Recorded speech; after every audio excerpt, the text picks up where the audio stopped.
তাহলে এই উদ্দেশ্য নিয়ে আপনি আমাদের বাসায় এসেছিলেন। ওয়াও, 5 ওয়াক্ত নামাজ কালাম পড়েন, অথচ মনের মধ্যে এত শয়তানি বুদ্ধি কেন?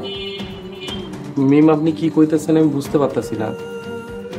যে নামাজ মানুষকে সৎ পথে পরিচালিত করে না, সেই নামাজে কোনো সুফল নেই। আপনি আমাকে বলেন আমার ভুল কোথায়। আপনি আমাকে বিয়ে করার উদ্দেশ্যে আমাদের বাসায় এসেছেন, এম আই রাইট? বিয়ে? আমি কিছুই বুঝতে পারতেছি না, কাইন্ডলি একটু ছেড়ে কাজবেন। কি হয়েছে?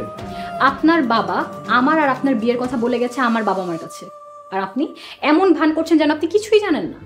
আল্লাহর কসম, এ বিষয়ে আমি কিছু জানি না। যদি সত্যি আব্বা আপনার আর আমার বিয়ের কথা কয়, তাহলে তো এ বিষয়ে আমি আব্বার কোনো দোষী কিছু দেখি না। কারণ সামাজিক এবং ধর্মীয় রীতিনীতিতে আপনার আর আমার বিয়ের কোনো বাধা নেই। আমরা দুজনেই প্রাপ্তবয়স্ক।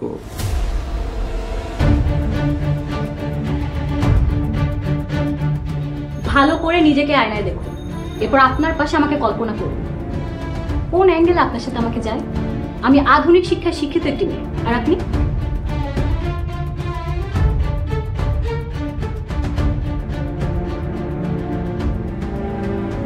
আমি তো আপনাকে বলতেছি না আমার বিয়ে করতেই হতো। ধরে নিলাম আমি মাদ্রাসার ছাত্র, কিন্তু জেনারেল লাইনের ছাত্রী এবং মাদ্রাসার ছাত্রের মধ্যে বিয়েতে বাধা কোথায় আমি তো কিছু বুঝতে পারছি না। বাধা চিন্তা চেতনায়, বাধা পোশাক আশাক কালচার থেকে শুরু করে সবখানে। শুনুন, দয়া করে আপনি আমার জীবনটা ধ্বংস করবেন না, প্লিজ।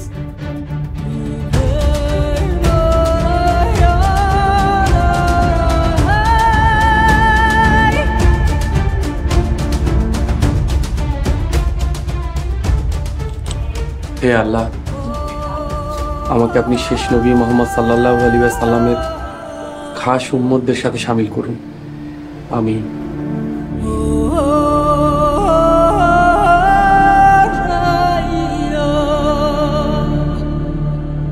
বাবা, এই হুজুরের সাথে বিয়ে হওয়ার চাইতে আমার জন্য মরে যাওয়া ভালো।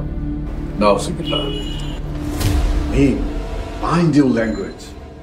তুমি আমাদের একমাত্র সন্তান, তোমার সব আবদার আমরা সাধ্যমতো পূরণ করার চেষ্টা করেছি। তার মানে এই নয় তুমি যা ইচ্ছা করবে, যাই খুশি বলবে। বাবা, তোমার বাবা তোমার স্বাদ আহ্লাদ পূরণ করেছে, তুমি আমারটা পূরণ করছো, এটাই দুনিয়ার নিয়ম। আমিও আমার সন্তানদের স্বাদ আহ্লাদ পূরণ করব, তার বিনিময়ে আমি আমার নিজের জীবনের সুখ ইচ্ছা বিসর্জন দিতে পারবো। মিম, ছেলেটা ভালো, নামাজি পরহেজগার। আমার মনে হয় ওকে বিয়ে করলে তুই সুখী হবি।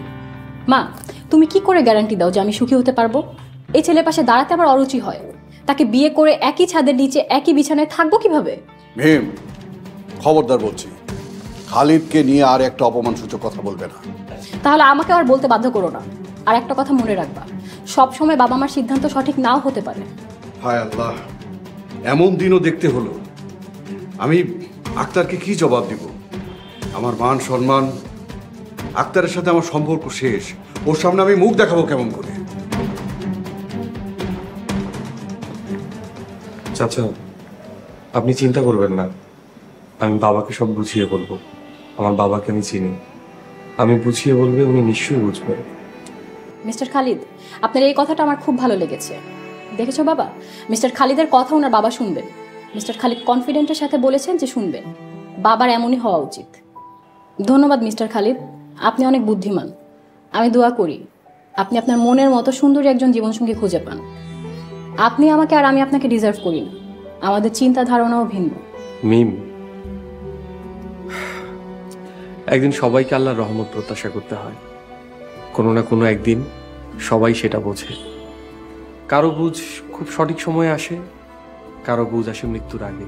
আমার বিশ্বাস আপনিও একদিন আপনার সন্তানকে সঠিক উপদেশ দেবেন, নামাজের তাগাদা দেবেন। দোয়া করবেন।